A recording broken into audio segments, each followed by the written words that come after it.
Subcommittee will now come to order. Good morning. Few things today have impacted more people than the Internet. Over the past decade, there's been a huge explosion in the use of the Internet.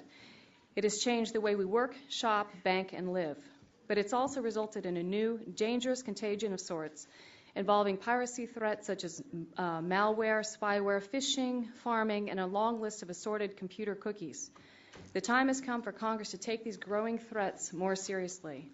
The Chair now recognizes herself for an opening statement. Today, as we continue our series of hearings on Internet privacy, we're going to take a close look at the impact of regulations on commerce, consumers, and businesses. As Chairman of the Subcommittee, I'm guided by one critically important question. When it comes to the Internet, how do we balance the need to remain innovative with the need to protect privacy? As someone who has followed this issue very closely over the years, and someone who frankly remains skeptical right now of both industry and government, I will continue to keep an open mind as to whether new legislation or regulations are warranted. But let me be clear about one thing. To date, I do not believe industry has proven that it's doing enough to protect American consumers, while government, unfortunately, tends to overreach every time it gets involved in the marketplace. From my perspective, there's a sweet spot between too much regulation and no regulation at all. My goal is to find that sweet spot. Today, the Internet pretty much remains a work in progress, even though it serves billions of users worldwide. And while e-commerce in the United States will top $200 billion this year for the first time, there's still a wild, wild west feel to cyberspace, leaving many consumers wondering if there's a sheriff in town or whether they're completely on their own when it comes to protecting themselves and their families. In just 25 years, the Internet has spurred sweeping, transformative innovations. It has become embedded in our daily lives, and it has unlimited potential to affect positive social and political change. Yet every single day, millions of Americans are subject to privacy threats. Thank you. Most of them, by and large, are seemingly innocent, such as the collection of information about consumer buying habits, but some of them are malicious and criminal, often involving online theft and fraud. This subcommittee has a responsibility and unique opportunity as well to ferret out those differences and to do everything we can to keep the Internet free, while keeping consumers free to the extent possible from widespread privacy abuses. I, for one, do not subscribe to the theory that privacy is dead, get over it. There are smart ways to protect consumers and to allow e-commerce to continue to flourish. That's the sweet spot we should be searching for in all of our hearings. Additionally, I will continue to work with members on both sides of the aisle to secure passage this year of the Safe Data Act, which will provide American consumers with important new privacy safeguards. Today, we're taking a close look at the EU's Data Privacy Directive, first adopted on October 24, 1995. The EU model is one of the largest regulatory regimes in the world. I believe this hearing will be instructive, allowing us to better understand some of the lessons learned over the past 15-plus years. Clearly, there have been some unintended consequences as a result of the directive, which have proven problematic for both consumers and businesses. The purpose of the directive is to harmonize differing national legislation on data privacy protections within the EU, while preventing the flow of personal information to countries that, in the opinion of EU regulators, lack sufficient privacy protections. But as we will learn today, there has been no shortage of unintended consequences. In a way, you could say the EU directive at some point crossed paths with Murphy's Law. Anything that can possibly go wrong does. Unfortunately, in all too many cases, it's gone wrong for American businesses trying to navigate these tricky regulations. The directive requires all EU member states to enact national privacy legislation which satisfies certain baseline privacy principles, ranging from notice to consent to disclosure to security. While these principles are the basis for the directive, each EU member state is responsible for incorporating these articles into its own national privacy laws. This, in turn, has led to inconsistent regulatory regimes throughout the EU and has created serious problems for American multinational firms. Making matters worse, compliance within the EU remains fractured, with several member states not fully complying with the directive. This has led to sporadic and inconsistent enforcement, with a seemingly disproportionate number of American companies targeted for compliance violations. Let me be clear. My purpose in holding this hearing is not to point fingers. Instead, my goal is to point to a better way to protect privacy online and to promote e-commerce. In the end, this will benefit both American consumers and American businesses and preserve a strongly held belief all across America that the Internet should remain free. And with that, the gentleman from North Carolina, Mr. Butterfield, the ranking member of the Subcommittee on Commerce, Manufacturing, and Trade, is now recognized for 5 minutes for his opening statement. Thank you, Chairman Bono Meg. Thank you for holding today's hearing on the European Union's efforts to protect consumer data. And I especially want to thank the witnesses from the two panels, starting with the Assistant Secretary and the 4 witnesses on panel 2. Thank you very much for your testimony today. The genesis of EU-wide data protection regulation is the Data Protection Directive. And the directive required the enactment of several principles into the laws of each EU member country. Those principles included granting people access to their personal information, disclosure of which actors are collecting personal data, affirmative consent prior to personal data being shared with a third party, and personal data held by an actor be protected through reasonable security safeguards, among other things. And this directive, along with the subsequent e-privacy directive, have provided broad and strong privacy protections for citizens of the European Union member countries. I commend the EU for recognizing the need to provide baseline privacy policies. Nonetheless, the EU is essentially an association of 27 countries. The point of any EU directive is to standardize the laws of all member countries so they can function as one economic market. The point is not to burden business, it's just the opposite. It's to create a unified and smooth running market across Europe by bringing the laws of each member country closer together. But enactment, administration, and enforcement of those laws remain the responsibility of each individual country. For business that have to navigate the laws of these 27 different countries, some regulations can feel pointless, some paperwork and record-keeping burdensome, and some enforcement actions unfair. I am hopeful that this hearing this morning, which reviews the European model, will explore both the negatives and the positives of that system. Studying the privacy regimes of other countries can provide valuable lessons for us. Then we must come together to develop a national privacy policy that both protects consumers while promoting economic growth and innovation. That's why it is imperative that we work in a bipartisan fashion to make that happen. Madam Chairman, I am confident that we can and will do this together. I know that this hearing is the second of a series that we will have regarding privacy. I look forward to continuing this important conversation so we can move forward on crafting a long overdue and well-considered national private policy. Again, thank you to the witnesses. Thank you, Madam Chairman. I yield back. Thank the gentleman. And under rules of the committee, Chairman Upton has yielded his 5 minutes to me. And at this time, I'd like to yield 1.5 minutes to the gentleman from Texas, Mr. Olson, for his opening statement. I thank the chairman for holding another important hearing on internet privacy. America and Europe have very different viewpoints toward the protection of personal data on the internet. Our friends in the European Union believe that privacy is a fundamental human right and that government should be tasked with protecting and regulating personal data. By contrast, the U.S. approach to privacy is a sector-by-sector combination of legislation and industry self-regulation.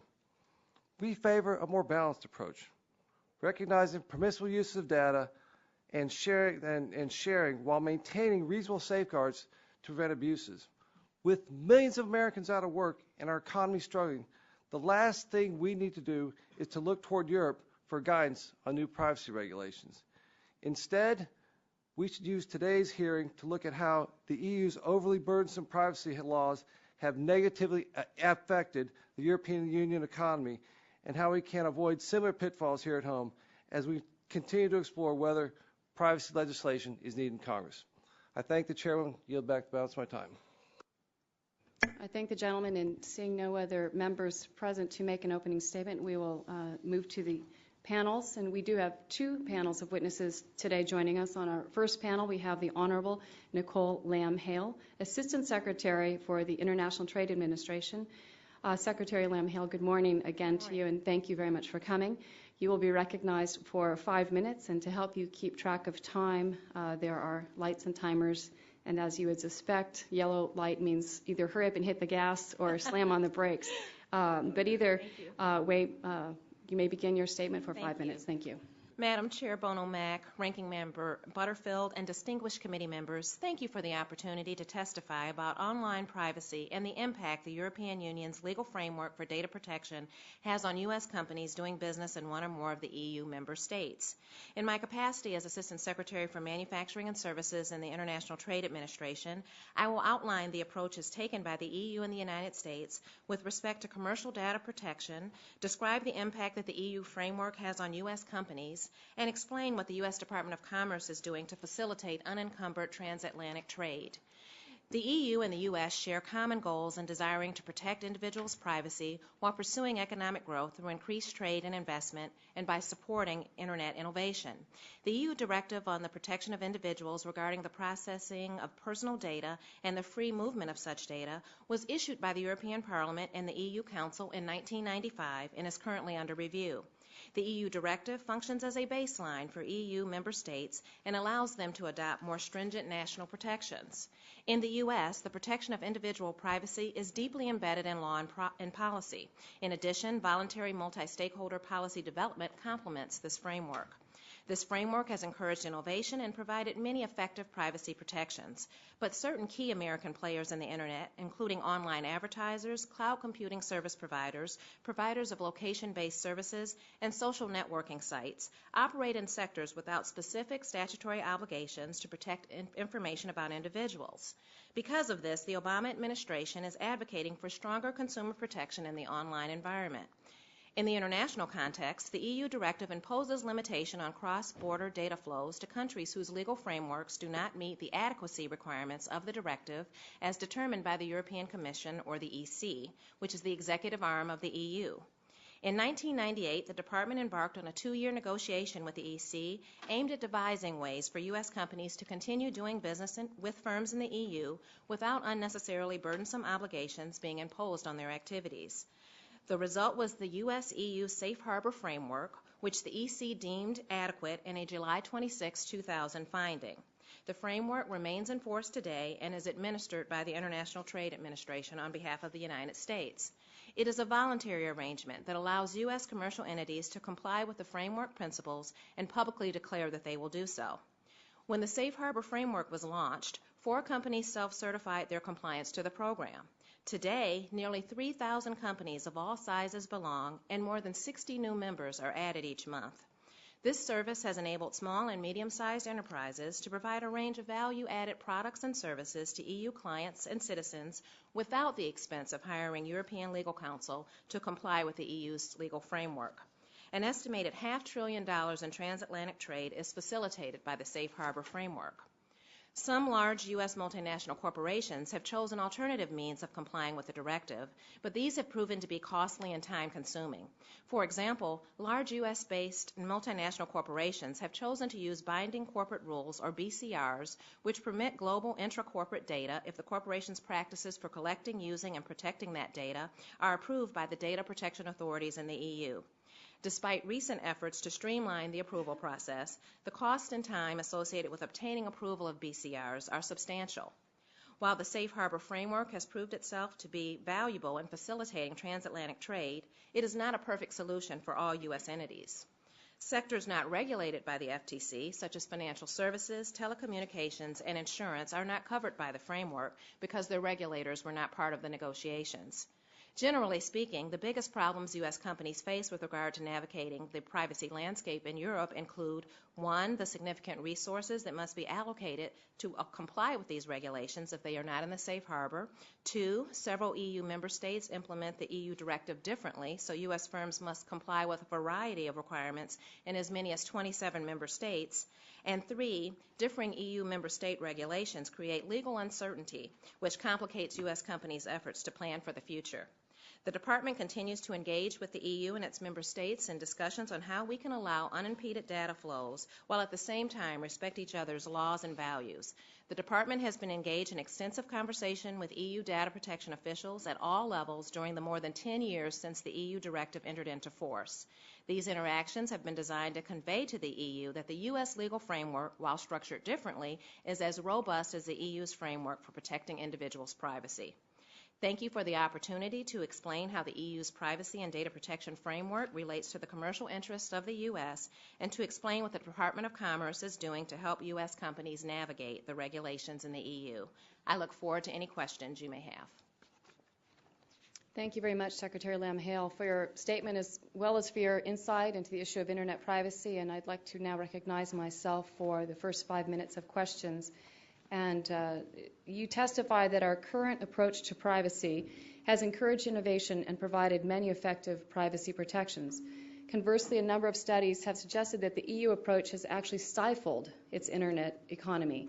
Why should we move toward a regulatory approach that has proven to hold back the Internet sector in that particular region? Well, certainly we should not work towards an approach that is exactly like the EU's approach.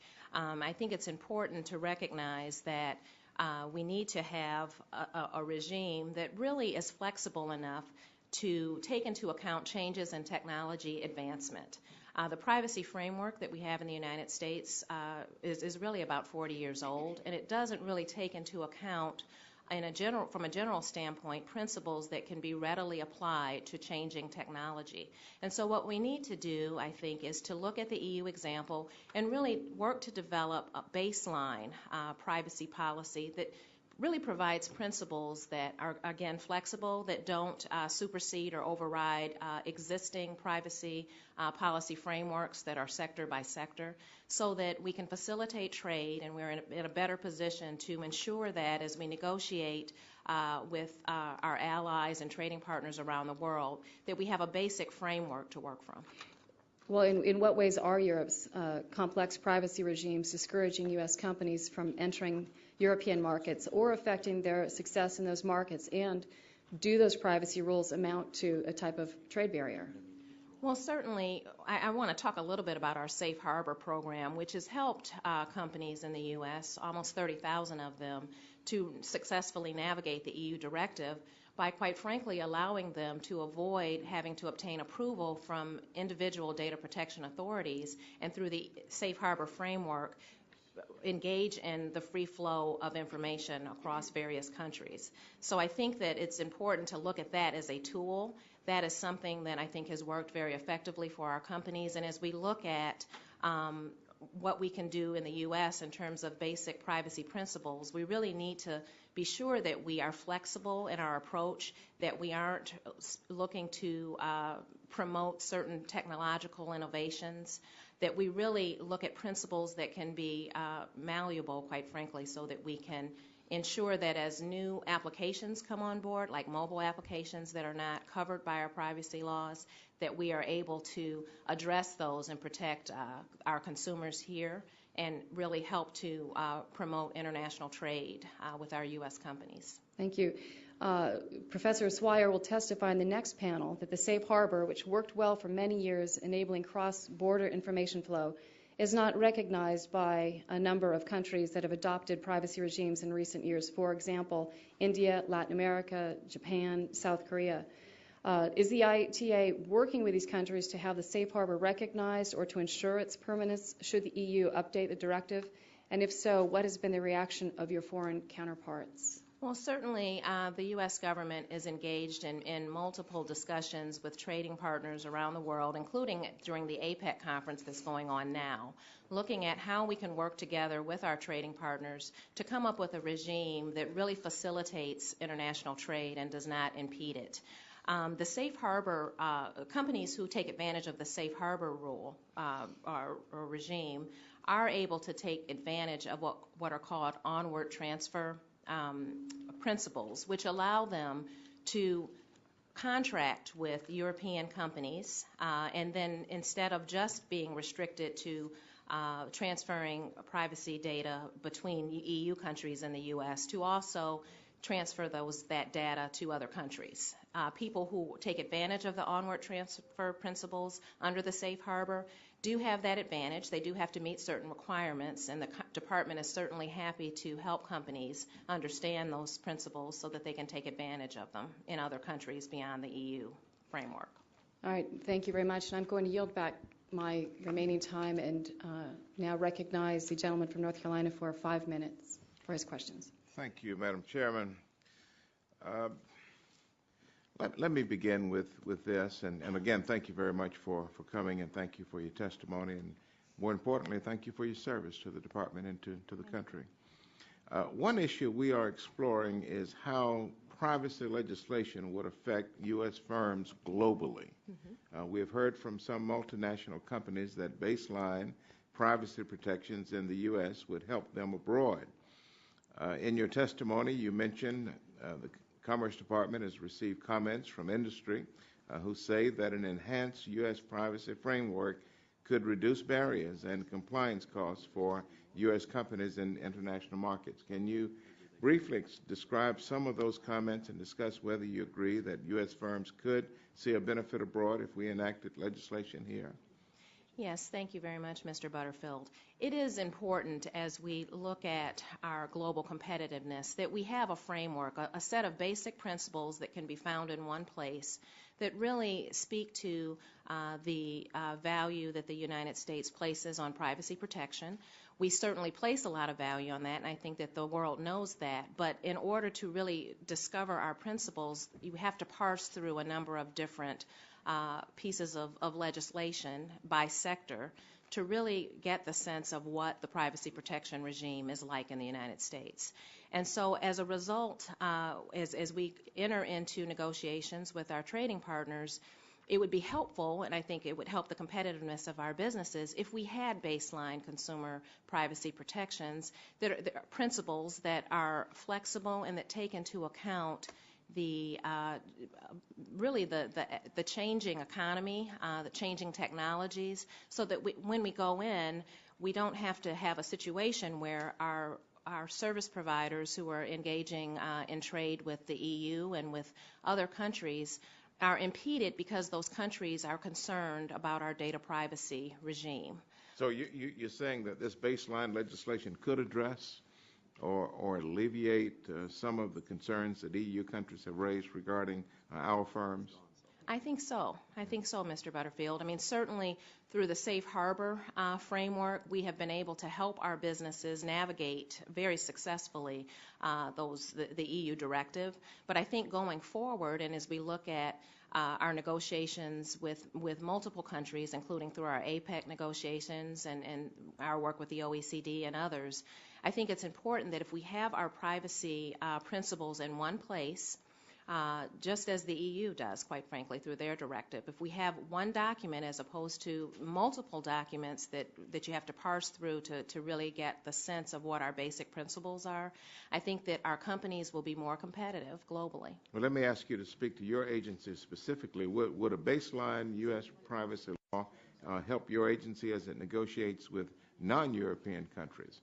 Yes, for example, we've heard fears that some Asian countries are looking to the EU as they draft their first privacy laws. Would having a U.S. law in place change that dynamic in any way? I think so. I think that often around the world, because the EU directive is in a single document, so to speak, that people look to that as the standard. And I think that certainly, as we have seen, there are some difficulties with the implementation of that directive. It really increases the compliance cost of our companies as they trade with the EU countries. And so I think to have another model to use in our negotiations around the world that it really can demonstrate the U.S.'s leadership in this regard would be very helpful to the global competitiveness of our countries. Thank you. Of our companies. Finally, in your testimony, you state that U.S. companies face three major problems with regard to navigating the EU privacy landscape. The first one on your list is the significant resources that must be allocated to comply with these regulations. I understand that companies that aren't regulated by the FTC aren't eligible for the safe harbor. This universe includes financial services, telecommunications, and insurance companies. Help me with that. I don't fully understand it. Can you clarify for me, are these companies that you refer to as not in the safe harbor and that have to allocate significant resources to comply? Yes, as was mentioned earlier, the safe harbor is only applicable to companies that are regulated by the FTC and also the Department of Transportation. And so to the extent that companies are not regulated by those entities, they have to look to other methods, including in some cases binding corporate rules that they institute that only apply to intra-company transfers of data. And so to the extent that we have a baseline set of principles that would apply across the board that would not supersede existing regulatory frameworks that would cover financial services and other sectors. But if we have a set of baseline principles, I think that it will reduce the compliance costs, quite frankly, of our companies around the world as they do business. And it's something that we should certainly consider. The Obama administration is very supportive of it. We have certainly, through our green paper, and we're working on a white paper that sets forth the framework that we think would be helpful to protect both U.S. companies and our citizens. I think that as we look to that, it will really help our companies to be competitive globally. Thank you. I thank the gentleman. The chair now recognizes Mr. Olson for 5 minutes. Okay. I thank the chair, and I want to thank the Assistant Secretary for coming today, giving us your time and your expertise. Welcome. Thank you. Got a couple questions for you, ma'am. According to the Interactive Advertising Bureau, advertising revenues in the United States hit $7.3 billion for the first quarter of 2011, a 23% increase, 23% over the same period last year. Further, ad revenue has increased from under $1 billion in 1999 to its current total of $7 billion. Do you think this type of economic growth could be achieved if the U.S. were operating under an EU-type privacy regime? No, and we are certainly not advocating that the U.S. operate under that kind of a regime. I think that the issue with the EU privacy regime is that it is applied inconsistently across the U.S. Or the EU member states, the 27 member states, and the goal would be not to do that in the United States. The goal would be to come up with basic principles that include input from the multiple stakeholders that are concerned about these issues, and to develop something that is applied uniformly and, quite frankly, does not supersede existing regimes. Our effort is to plug gaps that exist in the privacy regime that, quite frankly, could not be anticipated at the time that the various laws were enacted because, of course, we've had innovation through the internet and generally in the economy. So the goal is to have a set of principles that are basic principles that, quite frankly, can then be used to assist in the development of further innovation and protect our citizens and create competitiveness for our companies around the world. Yes, ma'am. Thank you. And switching gears a little bit to just talk about the safe harbor issue. Mm-hmm. The FTC recently brought its first case alleging that a company did not satisfy the requirements of the U.S.-EU safe harbor. The safe harbor is supposed to help U.S. companies compete in Europe, not let the European Parliament write our laws for us. What is this administration doing to make sure that safe harbor is protecting U.S. companies? Well, we certainly work with our U.S. companies who are a part of the safe harbor very closely when they have situations within the EU where there are alleged violations. We certainly work in a low-key fashion because often the companies don't want a lot of publicity in this regard. So we really do it on a case-by-case basis. We feel that the services that we provide companies, the education that we provide about the ins and outs of the safe harbor are helpful to them, and we work with them as they come to us with situations that they have faced in the EU, notwithstanding the safe harbor framework. And one final question for you, Assistant Secretary. Has the administration performed any type of compliance cost analysis for the Privacy Directive, and if not, do you plan to do so? Yes, we do have some general information on compliance costs, and I can say to you that it is certainly more expensive not to comply than it is to comply.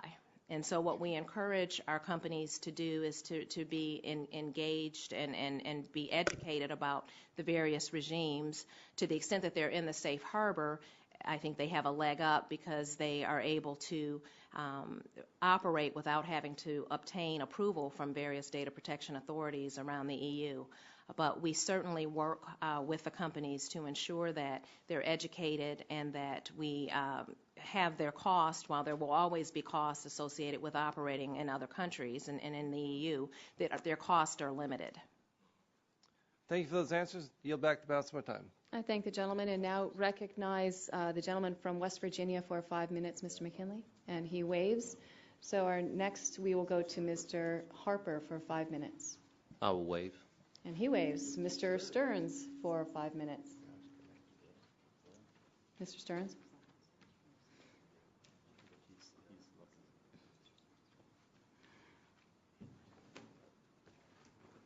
Thank you, Madam Secretary. How are you? I'm fine, thank you.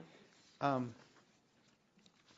think one thing that a lot of us are concerned about is that the EU has set up these privacy laws as sort of a subterfuge to provide anti-competitive protection for the EU to sort of favor their own businesses. Do you sense there's any sense of that? I mean, not overtly, but covertly, that some of these foreign countries, because the U.S. lacks a formal privacy law, is using this as a way to protect themselves?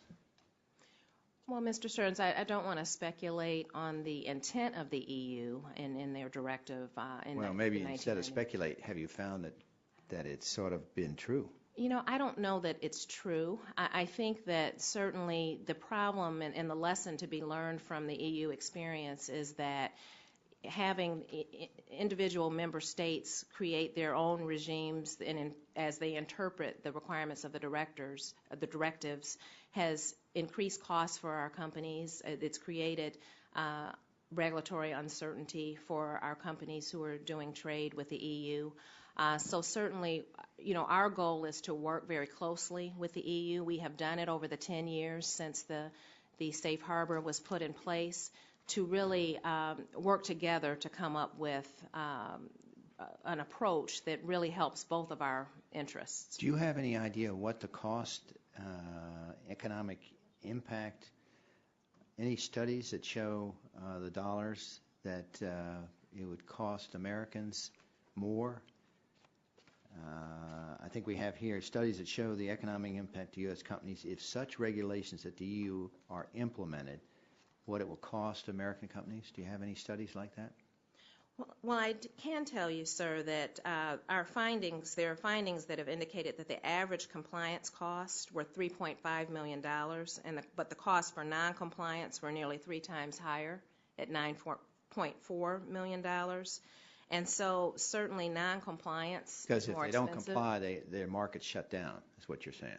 Well, you know, there are, I would imagine, in the various member states, there are penalties that I would imagine would need to be paid. I mean, there are costs to deal with the whatever the allegations would be in terms of non-compliance with the EU directive as interpreted by the individual member states. So I don't have an exact number that I could give you per year, but I can tell you this, that we do see that there are significant compliance costs.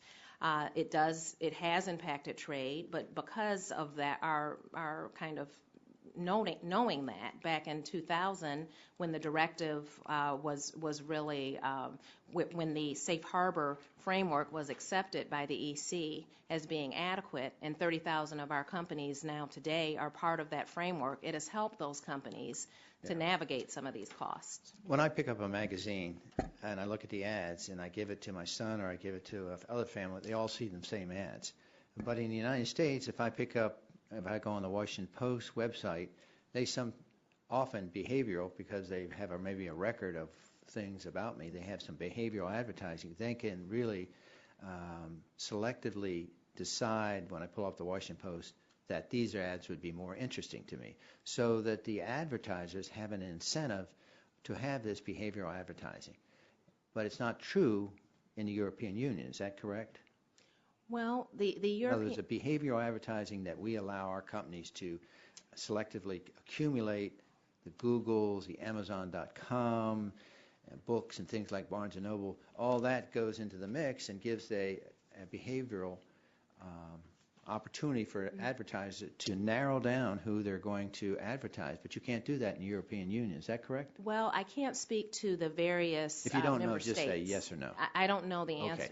answer with respect to the various states, because all of the member states have their own national laws that interpret the requirements under the directive. Is the majority, as I understand, the majority of the EU states, so the 27 of them, you have to opt in to get this behavioral advertising? Do you know that's I true? don't know the answer to that. I can certainly get back to you with That would be interesting, I think, to the chair lady and to others to see the 27 states what they do.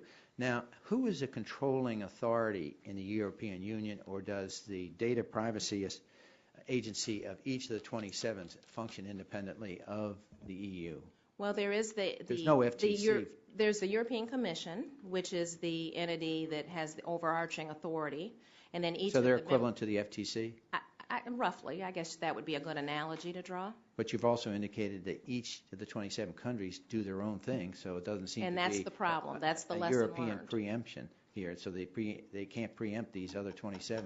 Well, there's a baseline that's established by the directive, and each of the member states can then enact their own laws, and that's where some of the problem comes in, and that's a lesson to be learned. That's something that we wouldn't want to have in the United States. Thank you. And the gentleman's time is expired, and the chair now recognizes Mr. Pompeo for 5 minutes. Thank you, Madam Chair. Just one question. Do you have any data, Madam Secretary, on how the costs and benefits you describe impact different businesses, that is, small business or larger U.S.-based businesses or U.S.-based multinational business? Do you have any data that suggests how those costs and benefits fall for those different types of businesses? You know, I don't have specific data for you. I can tell you that we have found that for companies that don't participate in the safe harbor, there are significant costs associated with that. The safe harbor is a wonderful program because really it's very cost effective. Once you establish show that you have satisfied the requirements to join, it's a $200 initial fee and $100 to maintain it each year. Companies who don't take advantage of that, both large and small, do have more significant costs. We can certainly get some information to you, though, to kind of break it down by company size if we have that. Great. Thank you very much. Madam Chairman, I yield back my time. I thank the gentleman, and seeing no other members present, I again want to thank the Secretary very much for being with us today, and you've been very gracious with your time. I know that I look forward to working with you on this in the future and going forward, and again, it's been a very insightful discussion, and thank you for your time. Thank you, Madam Chair. Thank you, and so now we're going to quickly move into the second panel. If the second panel could begin taking their seats, we'd like to move along as quickly as possible in hopes of not having to run into a series of votes on the floor.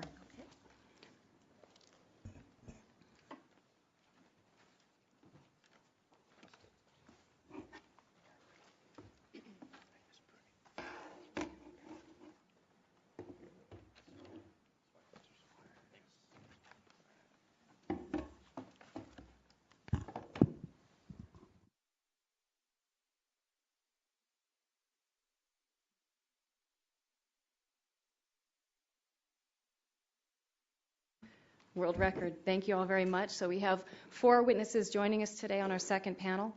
Our first witness is Catherine Tucker, Douglas Drain Career Development Professor in IT and Management and Associate Professor of Marketing at MIT Sloan School of Management. Our second witness is Stuart Pratt, President, Consumer Data Association. Our third witness is Paula Breening, Deputy Executive Director and Senior Policy Advisor at the Center for Information Policy Leadership. And our final witness this morning is Peter Swire, Professor of Law at Moritz College of Law at The Ohio State University. Good morning still, everyone, and thank you all very much for coming. You will each be recognized for 5 minutes, as you know, and I think you know how the lights work. So all we ask, make sure you remember to turn the microphone on before you begin, and I'd like to begin with Ms. Tucker for 5 minutes. Dr. Tucker, excuse me, for 5 minutes. Okay, wonderful. Good morning. I want to thank the committee for inviting me to speak. I was truly honored. My testimony is going to describe research I've done into how European privacy regulation has affected the performance of online advertising. Now, the motivation behind this research is we may have many good reasons to want to protect consumers' privacy online. We also may have many reasons to want to harmonize with our European trading partners. However, there is a risk that strict regulations can damage the ability of internet firms that are supported through advertising, and the advertising industry could potentially be hurt. And why is this? It's because the business model for non-search advertising online is really based around the usage of data. And so an example of that is say I'm a Cadillac dealer, it means that I can choose to just show ads to people who've been recently searching car review websites. And this means I save money because I'm not actually showing ads to people who are not going to be in the market for a car. So therefore, understanding how limiting data can hurt advertisers, I think it makes sense to try and understand what's happening in the EU. So in my paper, I actually examined the effect of the European Privacy and Electronic Communications Directive of 2002, sometimes known as the e-Privacy Directive. And what this e-Privacy Directive did was it clarified how the more general principles of 1995 were applied to the internet and communications sector. Now, several provisions of this e-Privacy Directive limited the ability of companies to track user behavior online and then use the data for the kind of behavioral targeting that was inherent in my Cadillac dealership example. The data I use in my study was collected by a marketing research company over a decade, and it's based around the gold standard of social science research, which is a randomized trial. And much like is used in medicine, where some people see an ad and some people do not. And to compare how the ad performance implied by these randomized trials changed in Europe relative to the rest of the world after the implementation of the e-Privacy Directive. This was a large-scale study. I used data on 3.3 million consumers and over 10,000 online advertising campaigns. The first key finding is that the e-Privacy Directive was associated with a 65% decrease in online advertising performance for the advertisers that I studied. This is a sizable decrease, and I think the best way of understanding it is that if an ad is not targeted appropriately, consumers online are really very good at ignoring it. Now, I think this is coming up in the questioning earlier. What does this 65% mean in real terms for American businesses? Well, the public policy group Net Choice took the estimates of my study to project that EU-style regulation could cost US businesses $33 billion over the next 5 years. So this is obviously a large negative effect, but I also want to emphasize the second set of findings. And this was how the regulation affected different ads differently. And what I saw was that ads on websites that had content that's not easily matched to a product category, think of a news website, think of an internet service site such as dictionary.com, ads on those websites, they were the ones that were really hurt. And why is that? Well, you really need external data in order to target advertising. On the other hand, ads on travel websites, baby websites, they kept on working as well before and after regulation because you're just going to keep on advertising diapers and hotels on these types of websites. The other kind of ads that were really affected were small and unobtrusive banner ads. The kind of ads that I would describe as being annoying, the ones that float over your website when you're trying to read it, those weren't effective. It was really the ads that were designed to be informative. And so I think this leads to a second set of concerns, which is that privacy and regulation can lead to a set of incentives which mean that advertisers switch to more intrusive and annoying advertising because they can't actually target ads in a relevant way. And also that website developers might switch to more commercial, shall we say it, content in order to target advertising by means of the category. So thank you, and I look forward very much to your questions. Thank you very much, Dr. Tucker. Mr. Pratt, you're now recognized for 5 minutes. Chairman Bono Mack, Ranking Member Butterfield, and members of the committee, thank you for this opportunity to testify. And I'm just going to work through a few key points. Obviously, you have the written testimony for the record. And I think first and most important, we must preserve what is best about the U.S. marketplace for data flows that we have today. CDIA members' data and technologies protect consumers, and they help U.S. businesses to manage risk and empower economic opportunity, whether it is counterterrorism efforts, locating a child who has been kidnapped, preventing a violent criminal from taking a job with access to children or the elderly, or ensuring the safety and soundness of lending decisions. Our members' innovative databases, software, and analytical tools are critical to how we manage risk in this country and ensure fairness, and most importantly, how we protect consumers. The U.S. has a long and successful track record of protecting consumers and fostering commerce at the same time. I think it's an important balance that we have to continue to maintain as we go forward. And in fact, the United States is really at the forefront of establishing sector-specific enforceable laws regulating the uses of personal information of many types. And the list is extensive and includes, for example, the Fair Credit Reporting Act, the Gramm-Leach-Bliley Act, the Health Insurance Portability and Accountability Act, the Driver's Privacy Protection Act, and many more. CDIA believes this sector-by-sector approach has not just worked well, but has ensured that the United States has both a marketplace that puts consumers first and one that is the most robust, innovative, and efficient. CDIA's members, however, are global companies, and they do understand the importance of international engagement and dialogue. Our members are the most successful companies in the world when it comes to producing data that protects consumers and allows for effective risk management, which facilitates competition. Historical experiences, cultural mores, and much more drive the individual countries' deliberations about how to protect their citizens' data, and this is no less true for us here in the United States. Our members respect these differences. We engage in regional discussions with organizations such as the Asia-Pacific Economic Cooperation and the European Union. Our members have successfully encouraged countries to adopt practices that have made the U.S. successful. Just within the last 18 months, for example, both Brazil and Australia have shifted their laws to permit the development of full-file credit reporting systems, which will inure benefits to their citizens, much as the U.S. credit reporting industry has done for the last 100 years. This type of constructive engagement will continue. It is likely the best approach to managing global data flows, even as we choose different approaches to how we may regulate data flows domestically. We must protect our domestic success and weigh consequences carefully. Like every other global commerce issue, there is no dearth of opinion about how consumer data should be used and protected. Because of this, one cannot turn to Europe with the assumption that their work is a reflection of world opinion.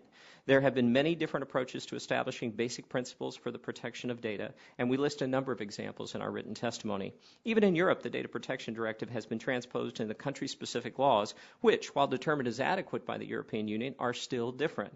A real-world example of how this affects commerce really can be drawn from the credit reporting industry. The credit reporting industry in Europe is balkanized. It impinges on data flows across countries. It is impinged on the ability for Europe to develop a true continental financial services marketplace where banks in Germany would compete with banks in France, for example. So the EU is a less than perfect solution in many different ways. It isn't new news that Europe and the U.S. differ when it comes to data protection. Even our fundamental system of enforcement for consumer protection differs. It is our view that bringing a European Union-style law to the U.S. would result in significant increases in private litigation, something that Europe doesn't face, but which we have as a tradition in this country. It is one of the reasons why we take it so seriously when somebody says we should look to Europe, for example, for the type of structure that we should have here in the U.S. We have privately enforced laws. We have a tort system that encourages private enforcement by individual consumers and through class actions. That does not exist in Europe, and that is a radical difference between how Europe and its legal regimes work and how ours work here in the United States. It is our view that the U.S. model has worked exceptionally well for our citizens and for our economy. We continue to support international engagement, regional data flow agreements, but also the preservation of our U.S. sector-specific approach to law, because laws resulting from this approach are far more likely to respect free speech rights in our Constitution. Laws are more likely to be focused and not overreaching in a manner that would impinge on innovation. Laws are subject to the deliberations and oversight of Congress, which is obligated to represent the interests of citizens of this country. And because decisions about data protection will not be an abrogation of congressional authority through the establishment of a new federal regulator with regulatory powers that overshadow the legislative authority of the Congress itself. History has proven that our approach works well. I thank you for this opportunity to testify, and I'm happy to answer your questions.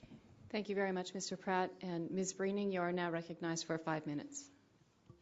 Thank you, Chairman Bono-Mack, Ranking Member Butterfield, members of the committee. Thank you for the opportunity to testify today about the EU directive. Privacy and the protection of data are values shared by the United States and our friends in Europe. Both the EU and U.S.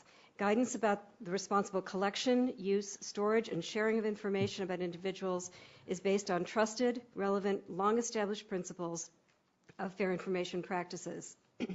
But the European directive, enacted in 1995, is challenged in many respects by the rapid rate of technological change, the emergence of new business models, and the exponential growth in the rate at which data is generated and shared around the world. This dynamic marketplace requires a responsible yet flexible approach to data protection. Instead, the directive imposes administrative notification requirements on companies that often do little to advance privacy protections, but that place significant burdens on companies. It obligates persons responsible for data to notify EU member state data protection authorities of the processing of personal data. Such notification is required when information systems are created and modified, and when personal data is transferred outside the European Union. It requires companies transferring personal data to countries outside the EU not considered to have adequate data protection to notify the data protection authorities of the member states of the transfer, and in some cases obtain a prior approval. Such approval can take easily 6 months to obtain, and at the cost of significant resources for the company and the data protection authorities. This lack of the lack of harmonization between 27 member states adds to this burden, as each may impose requirements that differ to some extent from others, sometimes in contradictory ways, and companies must comply with each. In many cases, the directive does not take into account the global nature of data and the way in which data is collected, used, stored, and shared. It requires that data only be transferred to countries found by the Commission to provide adequate protections for personal data. Fewer than 10 countries have been found to be adequate. While other legal mechanisms are available to support the transfer of data under the directive, as we heard earlier today, they are cumbersome. Finally, the directive's requirement that organizations have a legal basis to process data can impose additional burdens without yielding good privacy outcomes. In the United States, companies can use data unless they are specifically prohibited from doing so. In Europe, by contrast, companies are not allowed to process data unless the processing meets one of 6 criteria found in the directive. The most significant of these criteria is informed consent of the data subject.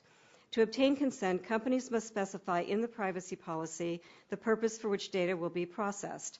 However, the ways in which data can be used evolve rapidly and may not be readily foreseen by companies. When data holds such broad and unanticipated potential, companies will hesitate to specify its criteria for processing for fear of limiting their options in the future. Companies instead may create broad privacy policies aimed at obtaining permission to undertake any data activity they see fit. What is at issue is not the value of privacy protection, nor that of fair information practices. They continue to serve as the most respected and trusted foundation for privacy protection. What requires our consideration is how principles of fair information practices are applied in this new and rapidly changing data environment, and how companies and regulators, faced with the need to make the best possible use of scarce resources, can be empowered to direct time, funding, and personnel toward efforts that yield optimal privacy for individuals without unduly constraining innovation. In a digital age, in an economy driven by data, getting privacy protection right is hard. There are no simple solutions.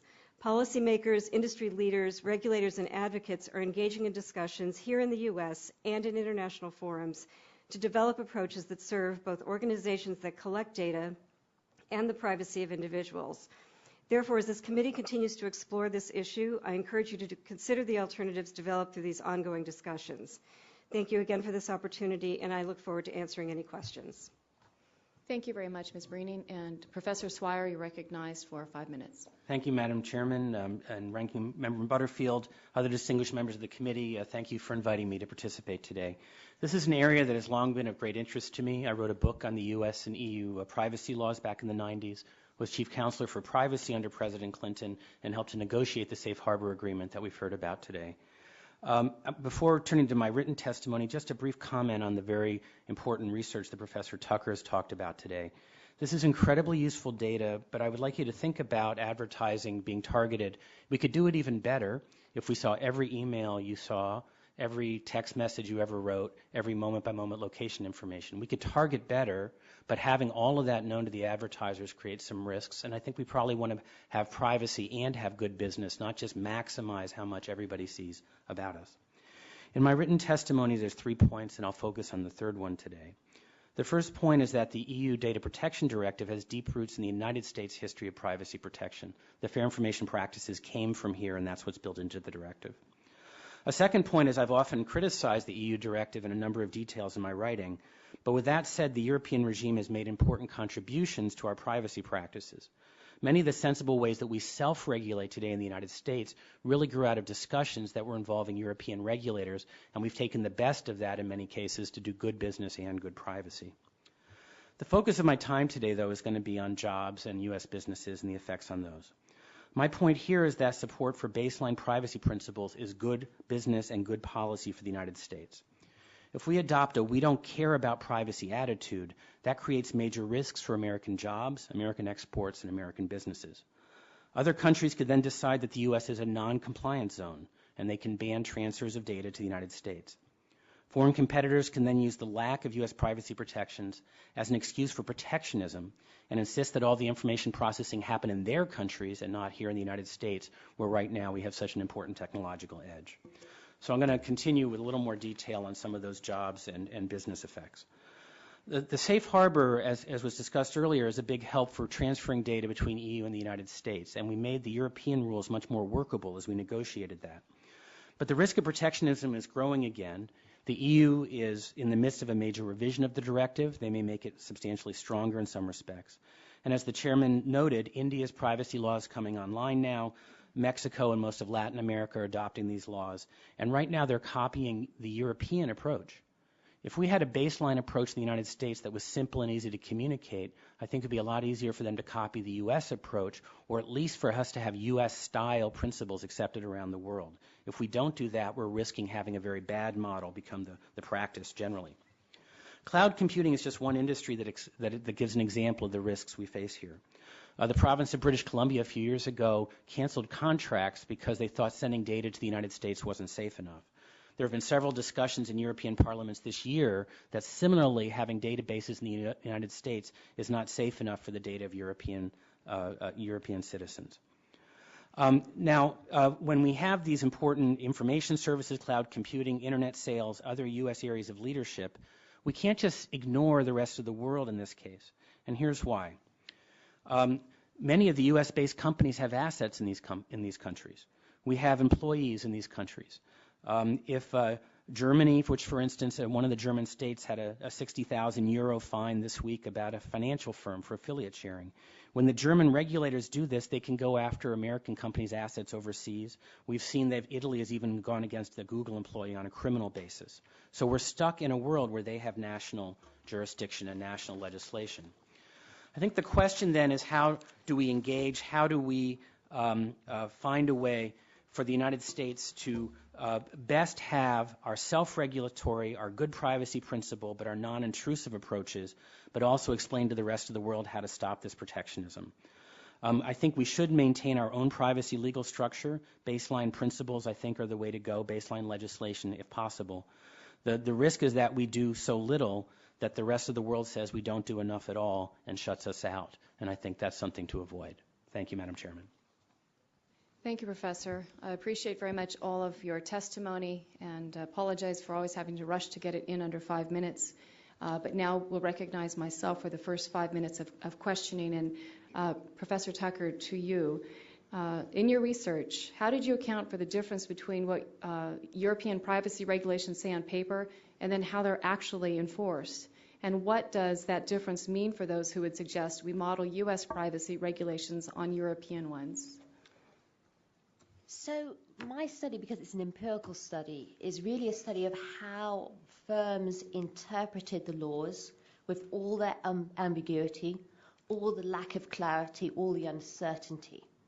And when I've talked to people about my results, what's been really emphasized to me is the extent to when laws are written in a vague way and people don't quite know what they mean.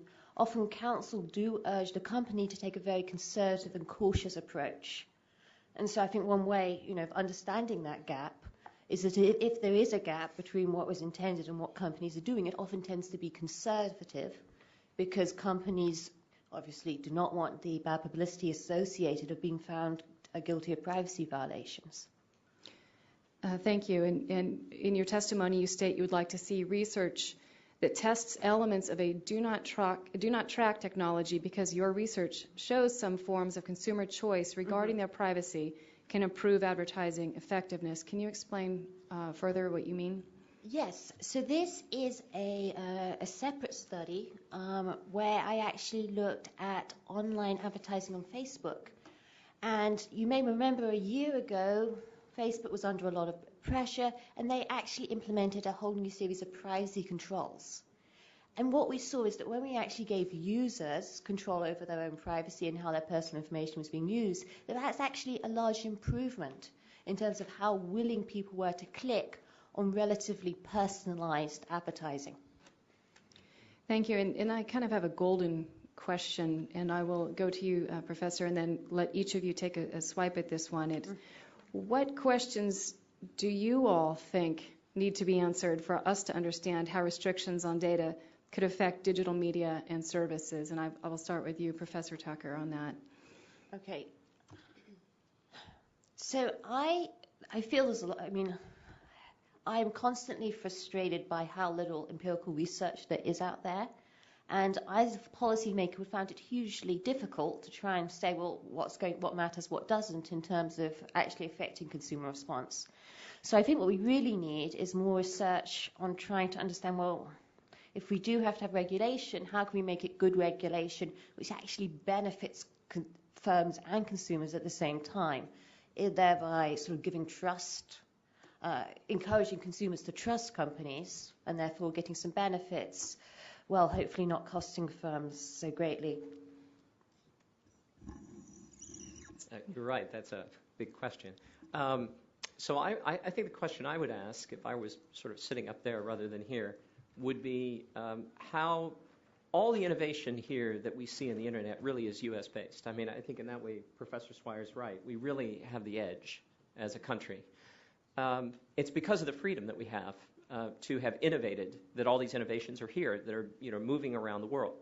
So, but we also know that the Internet, all the free stuff is monetized in some way. It's supported by an economy.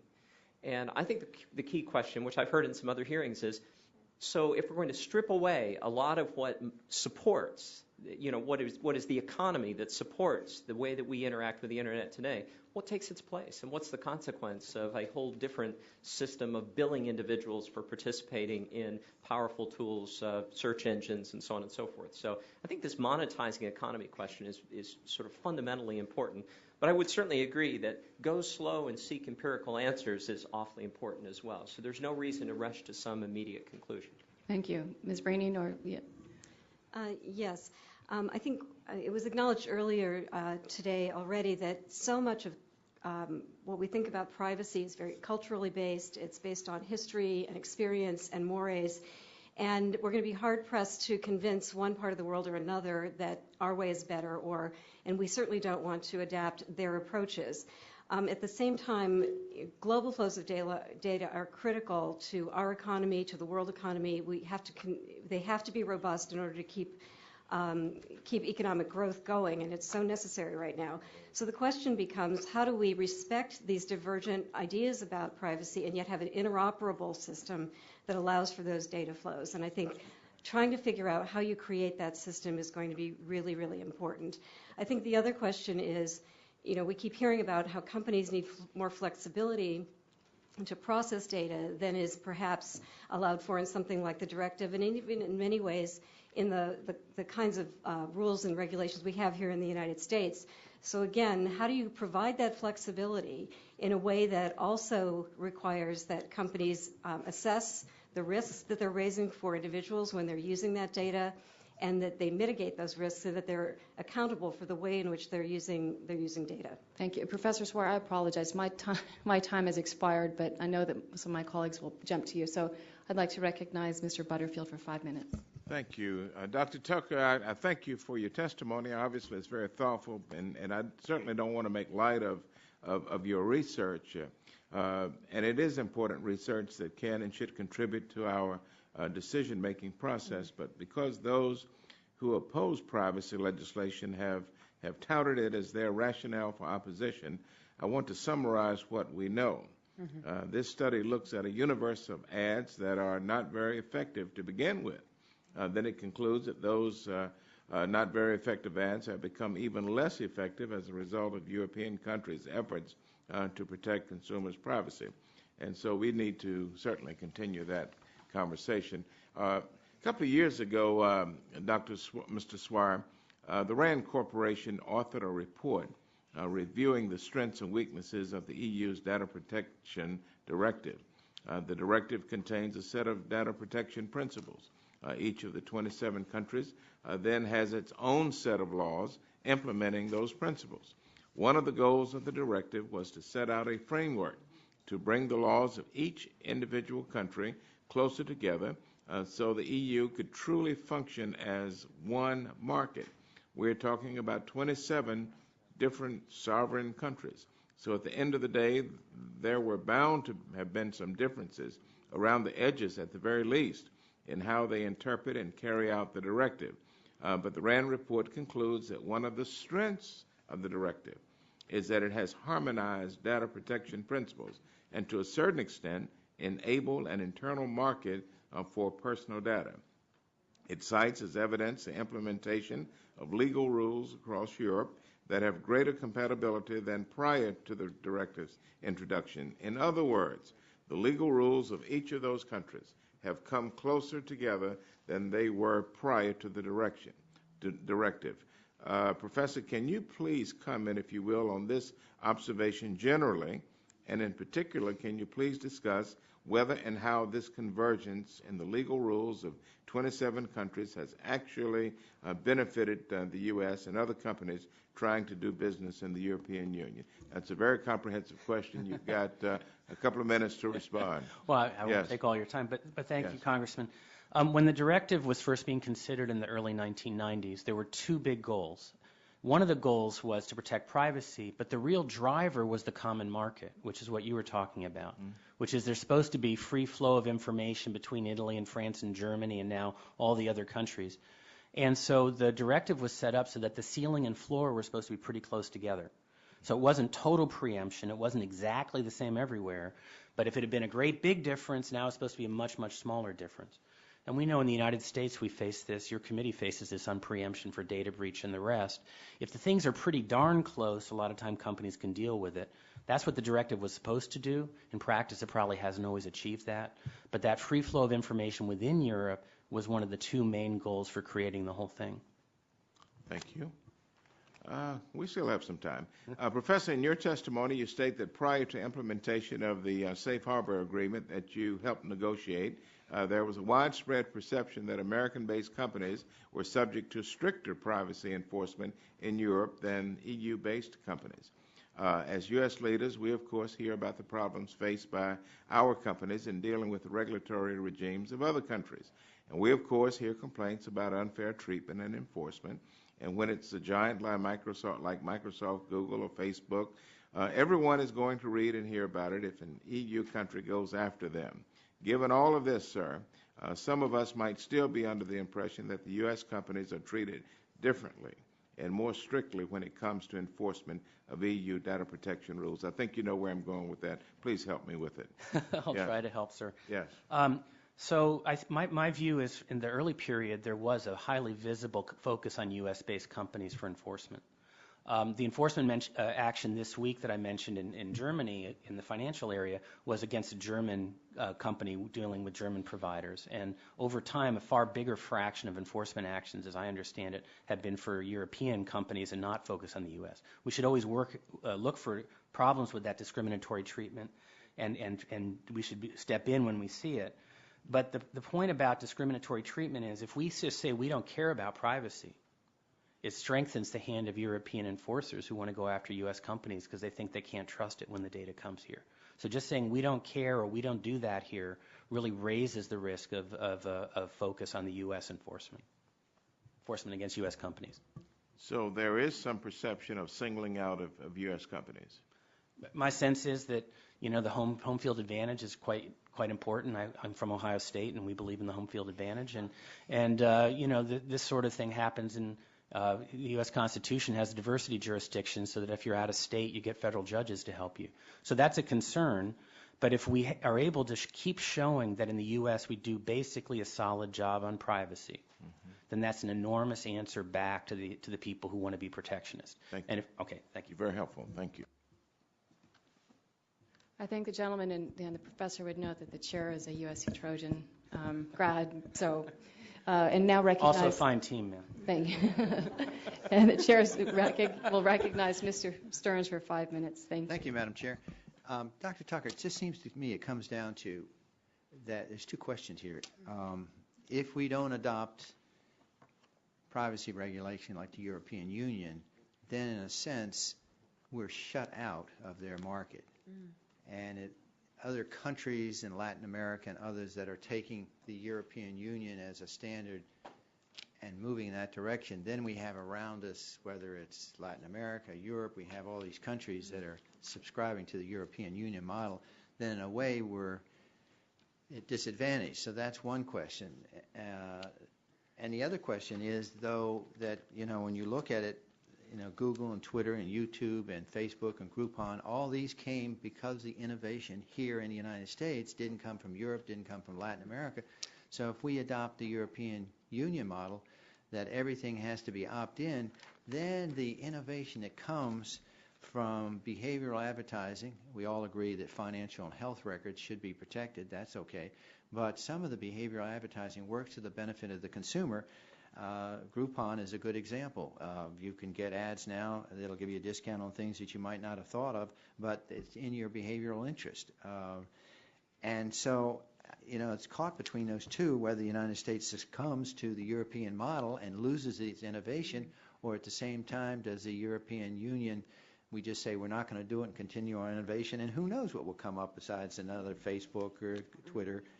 So I guess my question is, do you believe there's a demonstrated harm to consumers from being tracked online for the purpose of being served target ads?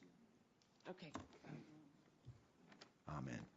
Okay, so there were almost 3 questions embedded there. The first one, This is the only question I have. This is the only because question. If you can show from your models or your empirical evidence that we're better off with innovation, then why don't we convince the European to be like us? Which we can't do, but I understand. So Can we repeat? We've tried to run some initial studies to see how customers respond to personalized advertising. We haven't seen any behavioral evidence that they're navigating away, appear to be unhappy at being shown it. Beyond that. But can't you say there's substantial benefits to consumers from having this model that we have in the United States? Wouldn't you say that's true?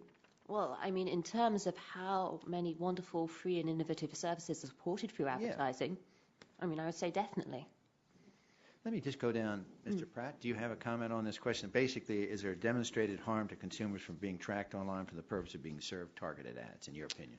Yeah, our world, the CDIA world, is the risk management world, but you have no risk management decisions if you don't reach the right customer with the right offer at the right time. So it begins with how we reach consumers. And in all parts of our industry, even in the CDIA's member, consumers are online more than ever before. When consumers get free credit reports, they go online to get them.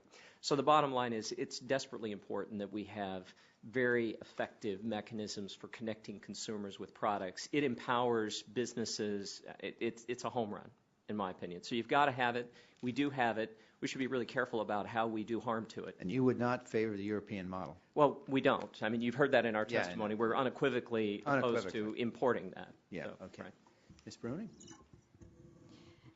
I have not seen any empirical evidence about harm to consumers based on behavioral targeting.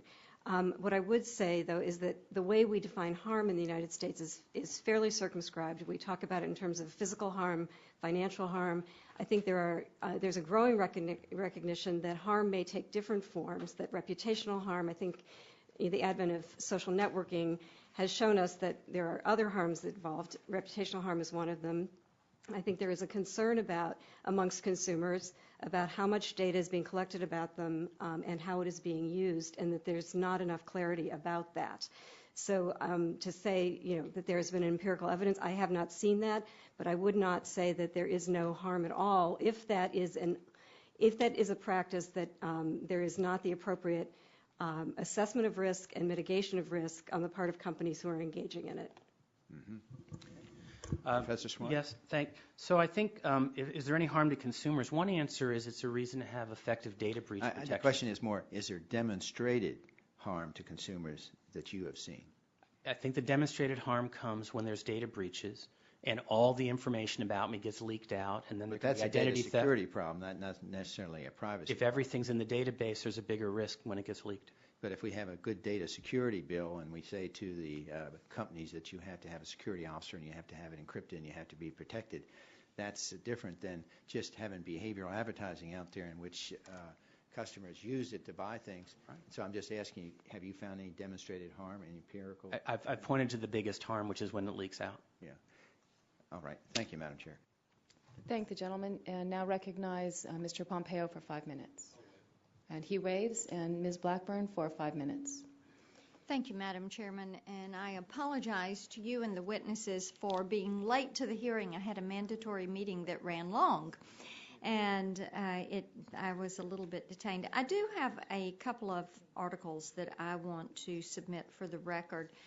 They're from Financial Times. One is Companies in Confusion Over Cookie Laws, and the other is Dutch Cookie Law May Lead to Online Exodus. And I would ask to submit those to the record. Without objection. Thank you. I think that, as Mr. Pratt said earlier, most of the innovation that's taken place in the digital revolution has come from here in the U.S., and I think there's no mistake in what that reason is, and that you can look at what is happening with the EU model, and it does cause you to back up and say, if our goal is to grow jobs, to expand the virtual marketplace, the virtual economy, then we are going to need to continue with a more flexible approach and make certain that we are protecting data, but that also we are allowing the use of that data in some ways. I think the lack of implementation and variance in local interpretations on this cookie law, from what I've read, creates incredible uncertainty. And one of the things we're hearing right now from employers is they don't like the amount of regulatory uncertainty that is coming out of Washington because they don't know what their next step should be. So, and they also don't like the compliance cost, that there's an uncertainty built into that also. So, Mr. Pratt and Ms. Bruning, I would like for you to talk for just a little bit about the impact that the uncertainty and the rising compliance costs have on business. And then, Dr. Tucker, as you address that, I want to go back to something that Mr. Butterfield was saying. And let's talk about the multinational companies and what you're seeing with what the application is to them. What's the cost to them? What's the lost opportunity cost that is going to be there to those multinational companies? And then for your companies that are local European companies, how are they going to lose out? So, Ms. Bruning, to you first, and then to Mr. Pratt, and then to Dr. Tucker. Thank you. I would say that the biggest indication of the concerns of businesses about uncertainty and compliance costs is what we see at the Center for Information Policy Leadership as their continued engagement in processes and deliberations internationally that would help to create more streamlined approaches to compliance. I think that many leadership companies are spending a great deal of time and resources in engaging in processes at APEC. We are leading an international project on accountability that we have participants from the EU, North America, and Asia working on this with us, trying to figure out ways to make compliance more streamlined, to make it more certain, to give companies more flexibility, but also provide the appropriate privacy protections. Great. Mr. Pratt? I think the greatest uncertainty we could insert into the U.S. would be to create an umbrella entity, which is really what you have in Europe and in the various European Union member countries, and that is a data protection authority that essentially by fiat can make any decision about any data flow. To me, this is just abrogating the congressional responsibility to legislate. It's empowering a regulator to then make decisions about commerce in a way that I just think is unhealthy. That kind of uncertainty makes it hard to innovate. You don't innovate first. You go to your lawyers and say, what do you think they're going to say? And then maybe you build that product, maybe you don't. Maybe you roll the dice, maybe you don't. And I think it begins to impinge on the freedom to innovate. And so that's one of the many reasons why we don't think the European model is a good one to look at. We're not isolationists. We deal with the international dialogues. We have members who support these very international dialogues that she's referring to. We participated actually as a private company, as a private trade association in the EU safe harbor negotiations that took place way back when. We want data flows. We want that competition for our U.S.-based companies as well. We are global companies. But let's just make sure that we don't stifle what has been best. Okay, great. Dr. Tucker?